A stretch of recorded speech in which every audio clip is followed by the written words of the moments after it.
Good morning students. हम class 8 में chapter first crop production and management कर रहे हैं। डियर स्टूडेंट्स, हमने इसके कई क्वेश्चन कर लिए थे, जिसमें से एक क्वेश्चन था difference between fertilization and manure, जो बहुत इम्पोर्टेंट क्वेश्चन है, जो आपको अच्छी तरह से समझ भी आ गया होगा। वो मैंने आपको क्लास में भी करवाया था। उसके बाद हमने कुछ बेसिक साइंस का डिस्कस किया था, और उस बेसिक में हमने इसी लेसन की क्रॉप प्रोडक्शन एंड मैनेजमेंट की कुछ डेफिनेशन भी डिस्कस की थी, जो आपको अच्छे से समझ आ गई होंगी। आज हम इसकी बैक एक्सरसाइज करते हैं, जो आपकी एनसीईआरटी बुक में जो ये बैक एक्सरसाइज है उनमें फिल इन द ब्लैंक्स दिए गए होते हैं। तो इसके लिए आप अपनी एनसीईआरटी की बुक भी परचेज़ कर लिए, वो आपको जब स्कूल खुलेंगे तब भी आपको यूजफुल तो रहेगी उसी में से, क्योंकि आपको लेसन भी उसी में से पढ़ाया जाएगा।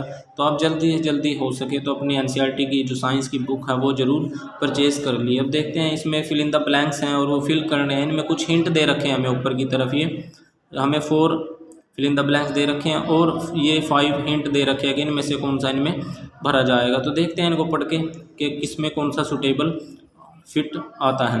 देखते हैं, the same kind of plant grown and cultivation on a large scale eight a place is called. इसमें देखिए क्या, सेम काइंड ऑफ प्लांट, एक ही तरह के पौधे उगाए जाते हैं, ग्रो किए जाते हैं, एंड कल्टीवेशन और उसी तरह की खेती उसमें की जाती है। ऑन ए लार्ज स्केल, एक बड़े पैमाने पर बहुत सारे एरिया में एक ही जैसी फसल को उगाया जाता है। जैसे हमने देखा है कि एक ही जगह पे गेहूं के पौधे उगा दिए, गेहूं के कई किले होते हैं, जो खेत होते हैं कईयों में वही गेहूं के पौधे उगाए जाते हैं एट ए प्लेस, एक ही जगह पर। उसको क्या बोला जाता है?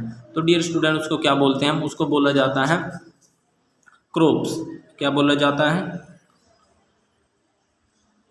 क्रॉप्स उसको बोला जाता है। क्रॉप्स मतलब फसल। किसकी फसल बोई जाती है? या जिस भी पौधे की, जो जिस भी ज़्यादा प्लांट जिसके ग्रो किए जाएंगे। जैसे हमने अगर गेहूं के किए हैं तो गेहूं की फसल वहाँ पे बोई जाएगी, इससे हमें ये पता चलता है। उसके बाद देखते हैं, be the first step before growing crops is. जो सबसे पहला स्टेप कौन सा है? जब हमने फसल बोनी है तो उसमें सबसे पहला स्टेप क्या है कि हम कैसे फसल बोएंगे, क्या हमें सबसे पहले करना चाहिए? तो उसमें क्या करना चाहिए हमें? सबसे पहले प्रिपरेशन। क्या करना चाहिए? प्रिपरेशन हम क्या करेंगे? सोइल की जो प्रिपरेशन है वो करेंगे, सोइल बनाएंगे, मिट्टी के प्रिपेयर करेंगे, तैयार करेंगे, उसके बाद इसमें फसल बो सकेंगे। उसके बाद देखिए, डैमेज्ड सीड्स वुड। जो डैमेज सीड्स होते हैं, जो मतलब ख़राब सीड्स हैं या टूटे फूटे सीड्स हैं, ख़राब हो गए हैं जो वुड, वो क्या करते हैं? अगर उनको वाटर में डाल दिया जाता है तो वाटर में डालने पर वो क्या करते हैं? फ्लोट करते हैं। फ्लोट मतलब ऊपर तैरते रहते हैं। उसके बाद देखिए, जो हमारा 4th है, for growing of crop sufficient sunlight. हमें फसल बोने के लिए क्या प्रयुक्त सनलाइट की ज़रूरत होती है? तो सफिशिएंट सनलाइट। और किसकी ज़रूरत होगी हमें? सनलाइट के साथ साथ ही हमें किसकी ज़रूरत होगी? वाटर की। ये सारी चीज़ें हम फोटोसिंथेसिस में भी मैं आपको बता चुका हूँ कि वाटर की ज़रूरत होती है, जिसको पौधे अपनी जड़ों के द्वारा लेते हैं। एंड और किस चीज़ की ज़रूरत होती है? न्यूट्रिएंट्स की ज़रूरत होती है। जैसे हम मैन्योर डालते हैं या फर्टिलाइजेशन उसमें डाल देते हैं, तो इन सारी चीज़ों की ज़रूरत होती है।